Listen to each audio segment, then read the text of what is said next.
कांग्रेस पैसे की कमी से जूझ रही है, ऐसे में चुनाव कैसे लड़ पाएगी, बड़ा सवाल है।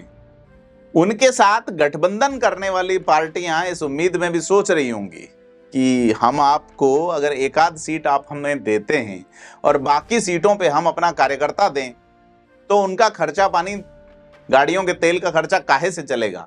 मसलन कि भारत आदिवासी पार्टी जो कि गठबंधन के लिए राह तक रही है, वो उदयपुर में अगर सपोर्ट करती है कांग्रेस को बांसवाड़ा में टिकट पाने के बाद, या टोंक सवाई माधोपुर में करती है, या सिरोही की सीटों पे करती हैं, या प्रतापगढ़ जिले की सीट जो प्रतापगढ़ चित्तौड़गढ़ में आती है, जहां 3.25 लाख के आसपास आदिवासी वोट बैंक है, वहां अपने कार्यकर्ताओं को पैसा क्या वो अपने हिसाब से देगी या कांग्रेस से लेके देगी। यही हाल कम्युनिस्टों का होगा या यही आरएलपी का।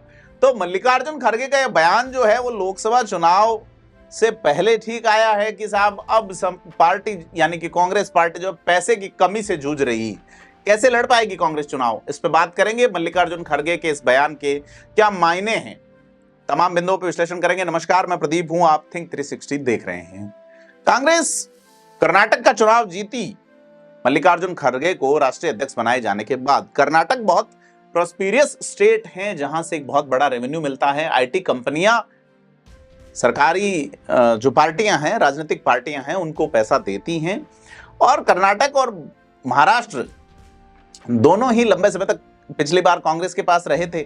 कर्नाटक इस बार आया है, महाराष्ट्र में लंबे समय तक सरकार रही है।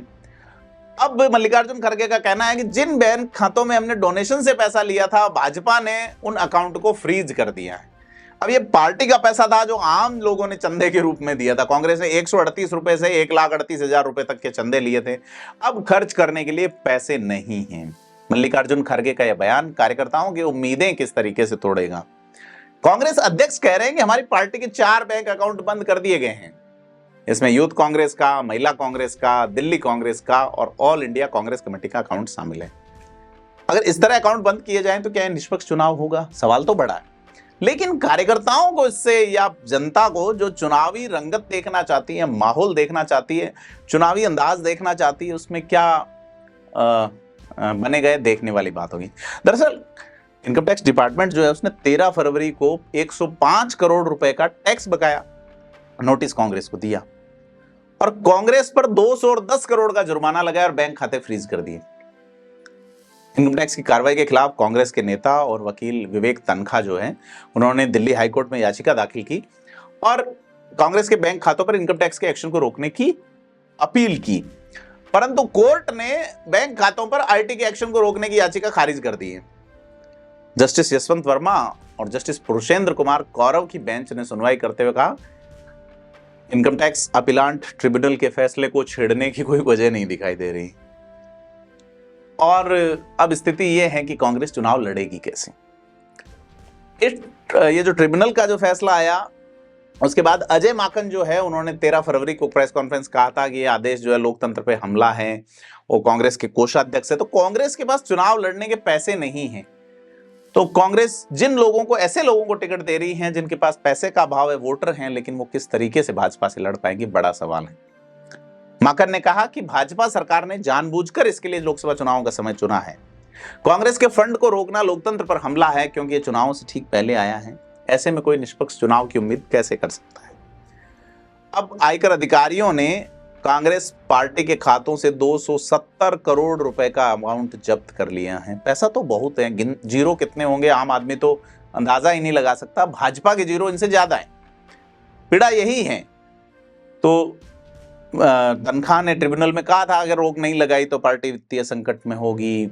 सुरक्षा आदेश मांगा था। उन्होंने कहा कि चुनाव आते आते स्थिति विकट हो जाएगी और तमाम चीजें उन्होंने कहा कि हमारी पार्टी वित्तीय संकट में, तो चुनाव कैसे लड़ पाएगी। यही मल्लिकार्जुन खड़गे ने कहा है कि भाई पैसा नहीं होगा तो चुनाव कैसे लड़ेंगे, क्या चुनाव निष्पक्ष होगा।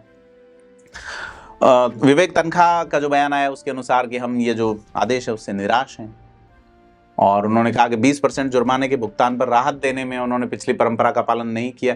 वो तमाम चीजें कि एक नेशनलाइज पार्टी जो लोकसभा का चुनाव लड़ने वाली है, उसके पास अगर पैसा का अभाव है तो ये बड़ी मुश्किल हो जाएगी चुनाव लड़ने वाली। इससे फर्क पड़ेगा कांग्रेस जो कि INDI गठबंधन कर रही है, कांग्रेस जो कि ऐसे प्रत्याशियों को ये बता रही हैं कि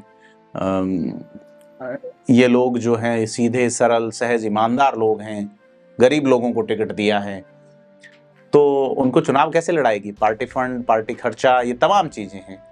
कांग्रेस ने आयकर विभाग पे कई तरह के आरोप लगाए, खाते फ्रीज करना, तमाम चीजें। लेकिन आप क्या सोचते हैं कि लोकतंत्र में इन चीज़ों की क्या अहमियत होनी चाहिए? कांग्रेस के साथ बड़े इससे पहले अगर जब इन्होंने ये शुरू किया था डोनेशन लेना, तो कांग्रेस ने कैंपेन चलाया कांग्रेस donate4desh.org, तो भाजपा ने उस डोमेन को ही उड़ा लिया, मतलब डोमेन ही खरीद लिया। सर्च करने पर बीजेपी के डोनेशन का पेज खुल रहा था। तो यह कांग्रेस का जो 18 दिसंबर 2023 को यह donate4desh अभियान लॉन्च हुआ, इस डोमेन का नाम भाजपा ने पहले ही अपने नाम कर लिया था। मतलब गूगल को भी लोग कांग्रेस को चंदा देने के लिए अगर सर्च करते हैं तो भाजपा का पेज खुल रहा था। तो यह स्थिति जो है ये एक्टिवनेस की बात है। क्या वाकई में इनकम टैक्स का पैसा बकाया था जिसे कांग्रेस नहीं दे पाई?